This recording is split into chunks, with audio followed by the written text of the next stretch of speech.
अजमेर में इस वक्त पृथ्वी राज खानदान का दौर चल रहा था और बादशाह हजरत ख्वाजा मोइनुद्दीन चिश्ती रहमतुल्लाह अलैह की शोहरत से बहुत ज़्यादा तंग आ गया। क्योंकि हिंदुस्तान में इस वक्त जादू आम था, इसलिए बादशाह को लगा कि हजरत ख्वाजा मोइनुद्दीन चिश्ती रहमतुल्लाह अलैह एक जादूगर हैं और इनका मुकाबला भी एक जादूगर से ही करवाना चाहिए। चनाचे उसने जयपाल जादूगर को बुलाया। जयपाल एक बहुत ही खतरनाक और बहुत बड़ा जादूगर था। जब बादशाह ने इसे पूरी बात बताई कि किस तरह इसने जादू करके लोगों को अपना बना लिया, लोगों को मुसलमान बना लिया, बादशाह ने जयपाल को बहुत ज़्यादा माल दिया और हुक्म दिया कि हज़रत ख्वाजा रहमतुल्लाह अलैह को अजमेर से जलील करके बाहर निकाले। जयपाल जो कि एक जोगी था और ख़ुद को बहुत बड़ा जादूगर समझता था, फौरन बोल उठा कि ये तो मेरे बाएं हाथ का खेल है, आप फिक्र ही ना करें। जयपाल जादू खूब जानता था और उसकी बारीकियों से खूब वाकिफ था। इसने अपने शागिर्दों को भी जादू खूब सिखाया था, जो हिंदुस्तान के कोने कोने में मौजूद थे और हर महीने इसके लिए पैसा भेजते थे। जयपाल ने अपने शागिर्द को हजरत ख्वाजा के पास रवाना किया ताकि मालूम हो सके कि हजरत ख्वाजा मोइनुद्दीन चिश्ती के पास कितनी ताकत है। लेकिन वो जादूगर वापस न आया। बाद में जयपाल को मालूम हुआ कि वो मुसलमान हो गया। जयपाल ने अपने तमाम जादूगर साथियों को बुलाया और कहा, जो हजरत ख्वाजा मोइनुद्दीन चिश्ती अजमेरी रहमतुल्लाह अलैह को हराएगा, मैं इसे पैसों से माला माल कर दूंगा। हजरत ख्वाजा मोइनुद्दीन चिश्ती अजमेरी को जब इन सब चीज़ों का मालूम हुआ तो आपने अल्लाह का नाम लेके अपने और अपने साथियों के इर्द गिर्द एक दायरा बना दिया। हजरत ख्वाजा मोइनुद्दीन चिश्ती ने फरमाया, जब तक अल्लाह के हुक्म से हम इस दायरे में मौजूद हैं, अल्लाह के अलावा कोई चीज़ हमारा कुछ नहीं बिगाड़ सकती। एक एक करके जादूगर आते रहे और मायूस होकर वापस जाते रहे। जयपाल को जब अपनी हार नजर आई, उसने हजरत ख्वाजा मोइनुद्दीन चिश्ती का पानी बंद करवा दिया। जहाँ से उनकी तरफ पानी जाता वहाँ रुकावट डाल दी गई। हजरत ख्वाजा ने अल्लाह से दुआ की और पूरे अजमेर का पानी सूख गया, लेकिन हजरत ख्वाजा के पास पानी मौजूद रहा। तमाम लोग ये माजरा देख रहे थे। जयपाल हजरत ख्वाजा मोइनुद्दीन चिश्ती के पास गया और गुजारिश की, अल्लाह की मखलूक पानी से तड़प रही है, आप तो अल्लाह वाले हैं, जोगी हैं और अल्लाह वाले लोगों को बदुआ नहीं देते। हजरत ख्वाजा मोइनुद्दीन चिश्ती अजमेरी रहमतुल्लाह अलैह ने अल्लाह से दुआ की तो पानी वापस आ गया और हजरत ख्वाजा मोइनुद्दीन चिश्ती अजमेरी रहमतुल्लाह अलैह ने अल्लाह का शुक्र अदा किया।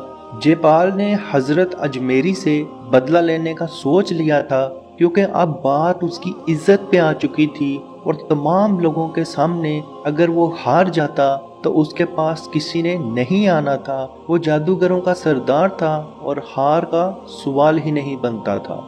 जयपाल ने तमाम जादूगरों को बोला, अब सब अपनी अपनी ताकत दिखाओ। तमाम जादूगरों ने एक साथ मंत्र पढ़ने शुरू कर दिए। देखते देखते सांप ही सांप हजरत ख्वाजा मोइनुद्दीन चिश्ती अजमेरी रहमतुल्लाह अलैह की तरफ आते लोगों को नजर आए, लेकिन एक भी सांप उस दायरे के अंदर दाखिल न हो सका। जयपाल के दिल में डर दाखिल हो गया, लेकिन इज्जत भी तो बचानी थी। उसने हजरत ख्वाजा मोइनुद्दीन चिश्ती अजमेरी रहमतुल्लाह अलैह को कहा कि अब तुम्हारा और मेरा मुकाबला होगा।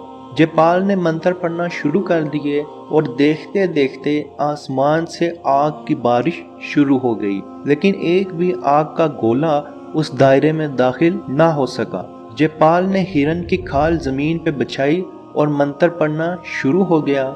हजरत ख्वाजा मोइनुद्दीन चिश्ती अजमेरी रहमतुल्लाह अलैह ने अपना जूता जयपाल की तरफ फेंक दिया और वो जूता इस कदर शिद्दत के साथ जयपाल को बार बार लगता गया कि वो जमीन पे गिर गया। जमीन पे गिरते ही जयपाल रोना शुरू हो गया और अपनी शिकस्त को तस्लीम कर लिया। जयपाल समझ चुका था कि हजरत ख्वाजा मोइनुद्दीन चिश्ती अजमेरी रहमतुल्लाह अलैह जादूगर नहीं हैं, बल्कि अल्लाह के नेक बंदे हैं। इसने इस्लाम कबूल कर लिया और हजरत ख्वाजा मोइनुद्दीन चिश्ती ने इसे कलमा पढ़ा के دائرہ اسلام میں داخل کر لیا اور اس کا اسلامی نام عبداللہ یعنی اللہ کا بندہ رکھا گیا۔ پھر عبداللہ نے اپنی تمام زندگی اللہ کی رضا کے لیے گزار دی اور اپنا زیادہ تر وقت وہ حضرت خواجہ معین الدین چشتی اجمیری کے ساتھ گزارتا تھا اور مسلمان کی حالت میں ہی اپنے حال کے حقیقی سے جا ملا۔ اللہ تعالیٰ سے دعا ہے کہ ہمیں حق کی بات کرنے، حق کی بات پہچاننے اور حق کی بات پہ چلنے کی توفیق عطا فرمائے اور تمام بیماریوں سے دور رکھے اور کشمیر کے بھائیوں پہ خصوصی رحم فرمائے۔ آمین۔ اللہ حافظ۔ یا رسول اللہ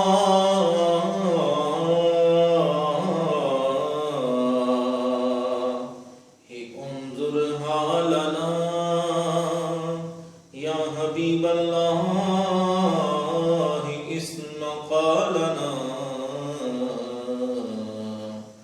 اننی فی بحر غم مغرق حز یدی سہل لنا اشقالنا۔ اے مالک و مولا کریم آقا صلی اللہ تعالی علیہ وسلم کے توسل کے ساتھ اے مالک ہمارے اٹھے ہوئے ان گندے ہاتھوں کی طرف نہ دیکھ، مالک اپنا رحم اور اپنا کرم فرما، مقبوضہ کشمیر کے مسلمانوں کو آزادی کی نعمت سے مالا مال فرما۔ اے اللہ اس حال کے اندر جب کہ ان پر ظلم و ستم ہو رہے ہیں، اس قدر ان پر مصائب اور آلام ہیں، اے مالک و مولا اس ماہ مقدس کی مقدس گھڑیوں کا صدقہ اے اللہ کشمیر کے مسلمانوں کو آزادی کی نعمت سے مالا مال فرما۔ اے مالک جو ان پر مصائب اور آلام بارش کی طرح برس رہے ہیں، اے مالک تو اپنا خاص فضل اور اپنا کرم فرما، ان کی اس آزمائش کو، اس امتحان کے اندر ان کو کامیاب فرما، ان کی اس آزمائش کو دور فرما۔ اے مالک و مولا اپنا کرم فرما، ان کو آزادی کی نعمت سے مالا مال فرما۔ اے مالک ہم گناہگار سیاہکار جو بھی ہیں تیرے محبوب کی امتی ہیں، تجھے تیرے نبی علیہ السلام کا اس کی محبوبیت کا واسطہ دے کر تجھ سے دعا مانگتے ہیں۔ اے مالک کشمیر کے مسلمانوں کو آزادی کی نعمت سے مالا مال فرما۔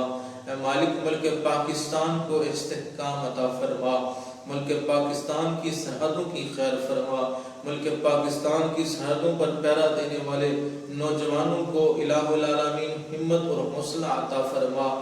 ملک پاکستان اور دنیا کے اندر اسلامی مملکت کے جتنے بھی حکمران ہیں، اے مالک ان کو شرم و حیا عطا فرما۔